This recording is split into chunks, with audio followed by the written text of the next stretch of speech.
Good morning, Fort McMurray, Wood Buffalo, and the rest of the world. You've tuned in to the Mac City Morning Show. I'm your host, Elliot Pierre, and we're going to start today's episode off the same way we start every episode off, with a moment of gratitude. I know you could be doing a million other things with your time, and the fact that you spend with us truly does mean the world to me, so thank you. On that note, Tanner, hit him with the intro.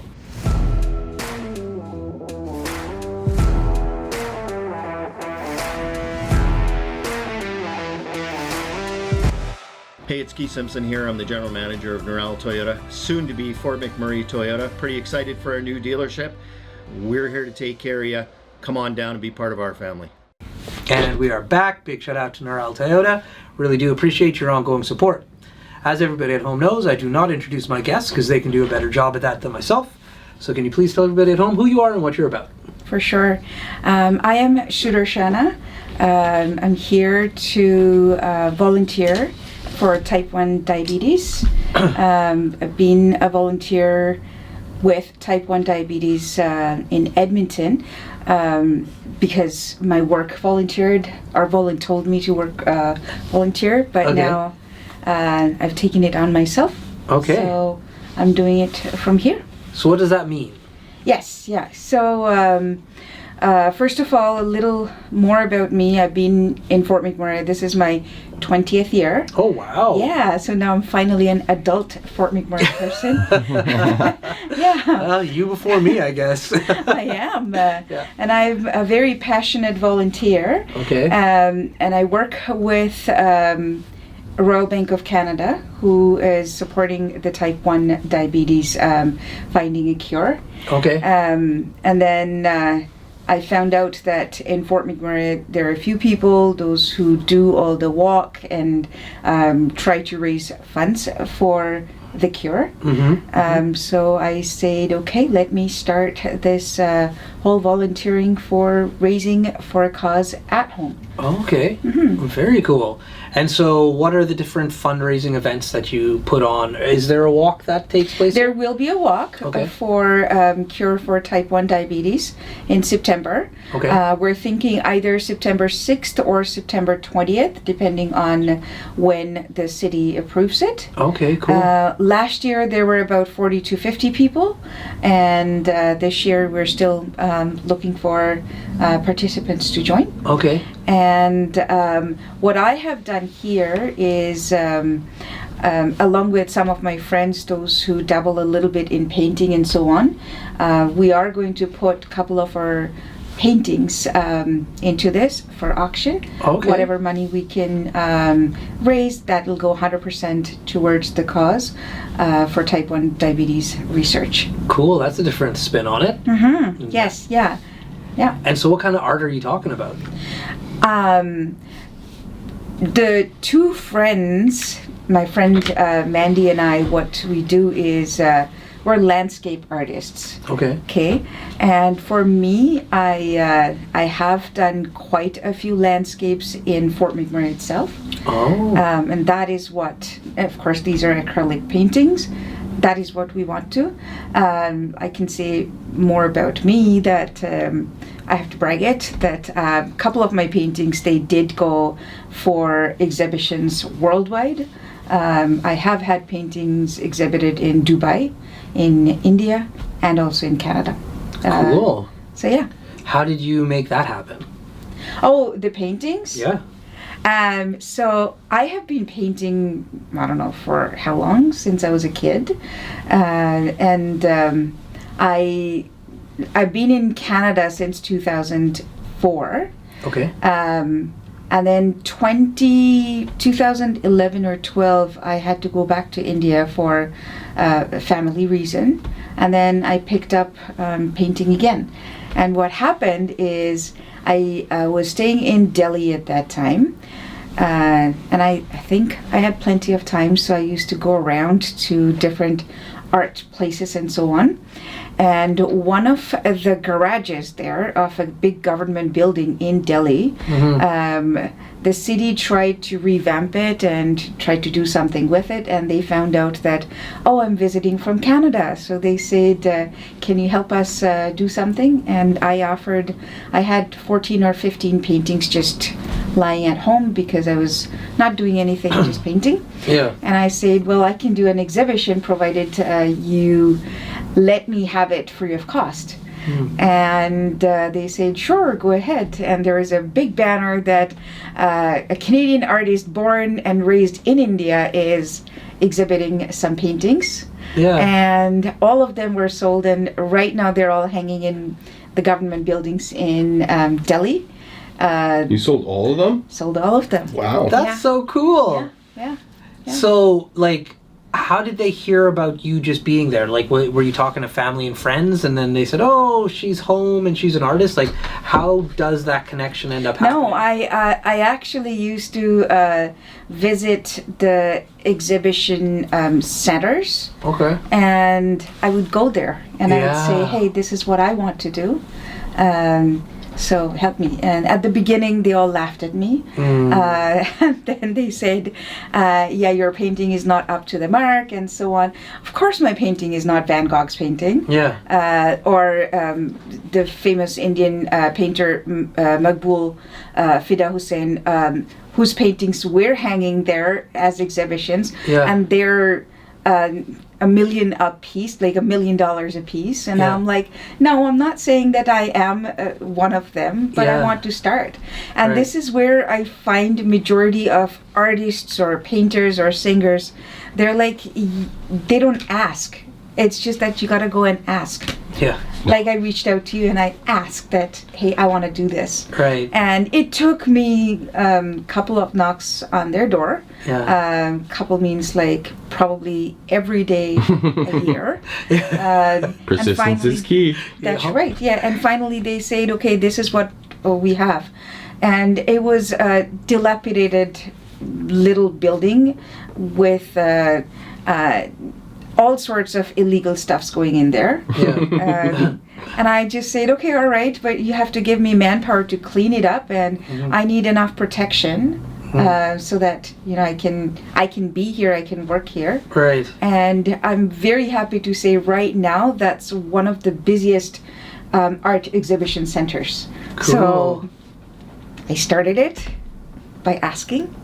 So yeah. That's so cool. And how do you manage it from Canada? How does it keep I going don't over? know. I don't. They took it over. They took it over. Oh, that's it's so theirs. cool. Yeah, I just volunteered for them. Yeah. And whatever money I raised from selling all those paintings, they all go to different charities or went to different charities in India. That's awesome. And I'm very much happy and content with my work as a banker. And again, volunteering is my passion. Yeah. So now what I do is I still do sell my paintings and raise money for charity. I do that with my daughter, who started her own volunteering organization, and she takes my unfinished paintings or my unfinished crafts, and thanks to her, she finishes all of them, and then she sells them or she donates them to different charities Cool. that need funds. And there you go. How old's your daughter? She's 22. She's an adult. She's Okay. yeah, she's an adult, but that's what she does. Yeah. Fair enough. That's really cool. And is she here in Fort McMurray as well? She is in Fort McMurray. Yeah. Okay. Yeah. And so, is she born and raised here? Or? She was raised here. I brought her here when she was almost a year and a half. Yeah. Yeah. I was just doing Yeah, horrible yeah. math in my head Yes, in yeah. regards to you saying you've been Yeah, here for yeah. so long and you have a twin. Yeah, Okay, so yeah. she's raised in Fort Mac. That's right. Yeah. So what was it like raising, especially when you came up here? Fort Mac was booming at that point, so it was a different time in history. Yes, yeah. So I came to Canada. My port of entry was Calgary. Okay. And that was in 2004. And right after that, within 6 months, my daughter's father, we decided that, or he decided to stay with someone else. So I ended up being a single parent, and I was looking for a job, and I got a job with another financial institution in Fort McMurray who said that it's a great place to be, great place to raise your daughter. I had no idea that it was $600 that the same cost that I was paying for back in Calgary for an apartment. Yeah. At that time it was, and still now it's a room to pay for. Yeah. So it was pretty hard for me at the beginning to come here with a 1.5-year-old daughter and start brand new. But as they say, it takes a village to raise a child, and this is what Fort McMurray has done for me. My career growth, my daughter grew up here, everything that I am today is because of Fort McMurray. So I think more of my life I spent in Fort McMurray than the place I grew up in. So of course it was a great experience. I've seen a lot of changes in Fort McMurray. Through fire, through flood, I am very much a Fort McMurray person. No doubt. So, yeah, When did you get here? What month? To Calgary? July. Oh, in Calgary, that was in July. It was extremely hot at that time. Yeah, okay, so you had to, you felt the winter come. You didn't just get I remember the first snowfall. Of course, I've seen snow in India because you do have snow in India and the northern part. But I remember the first snowflakes falling. I still remember that feeling, and I'm like, yes, no, that was in September that year. Yeah, And, the first snow you're excited for. That's right. It's yeah. that 10th one you hate. That's right. And in Calgary, the first winter was in Calgary. Yeah. That was not that bad because you have Chinook and so on. Yeah. And coming to Fort McMurray, again, I came to Fort McMurray in spring, and it was beautiful, flowers blooming and so on, and very less population, so it felt like you come home. But then the first winter, I was like, okay. And then I had some co-workers, those who became family for me. They said, it's not that much. You just put on boots and you take a scarf and you were good. And, the scarf and boot was not enough. No. Yeah. No. No. We're born and raised here. We know all about how much those winters suck. That's right, yeah. Now that when I see my daughter going out and without a hat or without a jacket and it's 25 below, I feel myself being a typical mother from India to scream at her and say, you will get sick, but you guys don't get sick. I don't know. We get sick, but... Yeah. No, it's a thing. Yeah, well, it's just like how people from hot countries don't overheat when it's plus 40. Yeah. You know? Like, Yeah. we just, when you're born into it, like, That's right, yeah. it's just yeah. part of you. Yeah. Yeah. My dad has been, both my parents have been here since the 70s. Oh, okay, yeah. And he still finds it cold. Oh, yeah, yeah. I'm just like, dude, you've been here for like so many years now. Like, no. And he's just like, no, man, winter still is No. cold. No, yeah. Yeah, when we go out and snowboard and snowshoe and stuff, like, he just looks at us and shakes his head. No, I have tried to do that too. And then the bunny hill, they gave me a sandwich and said, you better get out of that bunny hill for skiing because you are a danger to other kids and other people. And then I volunteered with different rescues, like animal rescue centers. Okay. And I adopted one retired sled dog, and I have another dog who is a husky and shepherd mix. Oh. And I tried to do sled running with them because I learned how to do that. And even the dogs are like, and this is a retired sled runner who are a mushing dog, who is experienced with that. And I think after like experiencing that with me, he was like, yeah, I better teach you, but I would rather walk. Yeah. Realized he was retired. That's right. Yeah. That's right. That's hilarious. Yeah. Yeah. So one theme that keeps coming up while we're chatting is volunteering. What does that mean to you? Obviously, it's a huge component of your life. So what does volunteerism mean to you personally? So I will go back to this type 1 diabetes thing.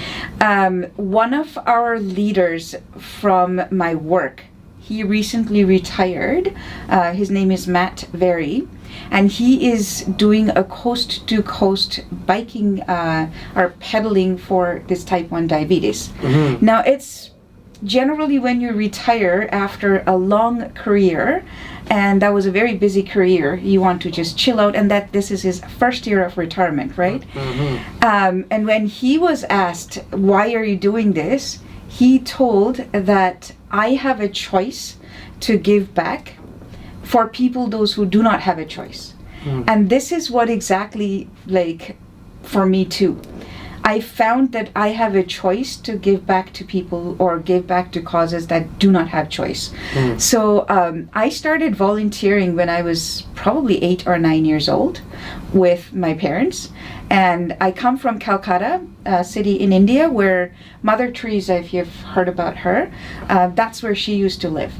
And my dad used to volunteer for Mother Teresa's orphanage. Okay. And we were very young at that time, so I don't remember much, but I remember, cleaning over there, doing janitorial work and so on, and when my dad used to volunteer full-time during Sundays and Saturdays and any holidays. So I took that with me. And, here I don't have any family.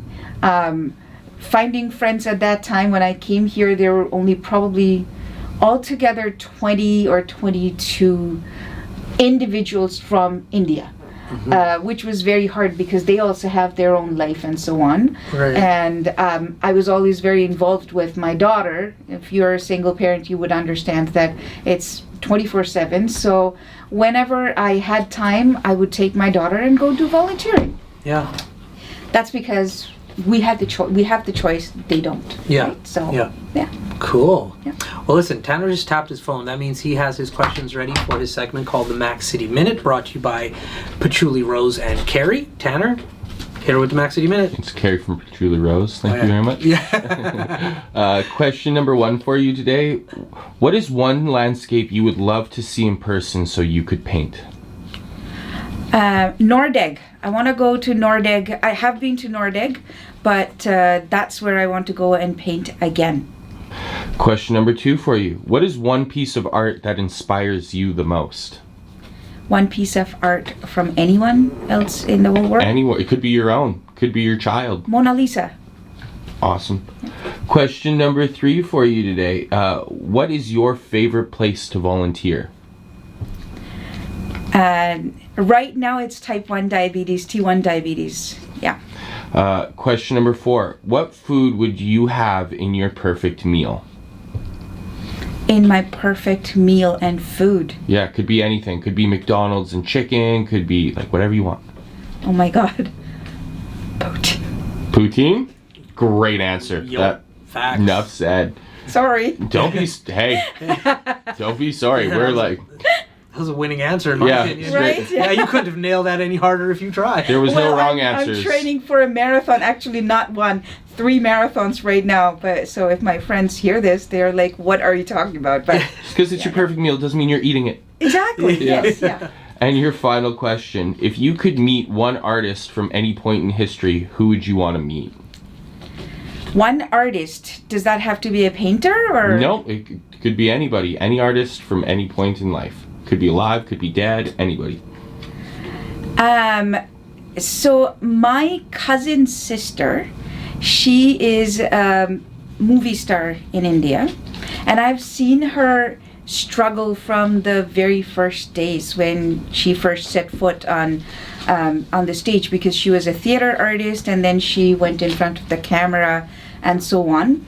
Reason why I'm saying is when she started working in the film industry, she was probably 16 or 17. And right now she's in her late 50s. The acting that she has done, or the work she has done, she has portrayed probably every character from every stage of life. And right now, the transition, we talk so much about body shaming, age shaming, being a woman, and so on. She has so wonderfully portrayed each of them. So probably she's the one. Her name is Indrani. I would definitely like to go and see her and know more about acting. To me, she's the best. And those have been your 5 questions. There we go. Now, you're training for more than one marathon? I am, yes. Yeah. What marathons are you training for? I'm doing the Calgary Marathon, I'm doing the Fort McMurray Marathon, Banff Marathon, and Edmonton Marathon. Okay, so have you ever ran a marathon before? Yes. Okay, how many marathons? My mom runs marathons, so I'm interested. Oh, yes, yeah. I've been doing this since 2014. 2014. 2014, yes, Well, yeah. unfortunately, Tanner just stopped his watch, though. So that means we're out of time. That's But before I cut you loose, everybody gets a shameless shout out or plug. So you have the lights, camera, what is it again? Lights, camera, mic. Have fun Okay. with your shout out, yeah. I can shout out to anybody. Anybody. Shout out to T1 Diabetes Research and T1 Diabetes people, those who are volunteering for them. There we go. Awesome. Yeah. Well, for McMurray with Buffalo, the rest of the world, that's been another episode of the Mac City Morning Show. From the bottom of my heart, thank you very much for tuning in. Big shout out to our title sponsor, Noral Toyota, as well as Carrie from Patchouli Rose, and the beautiful people at Coldwell Banker. Hope everybody at home is having a great day, and we'll see you tomorrow. Peace.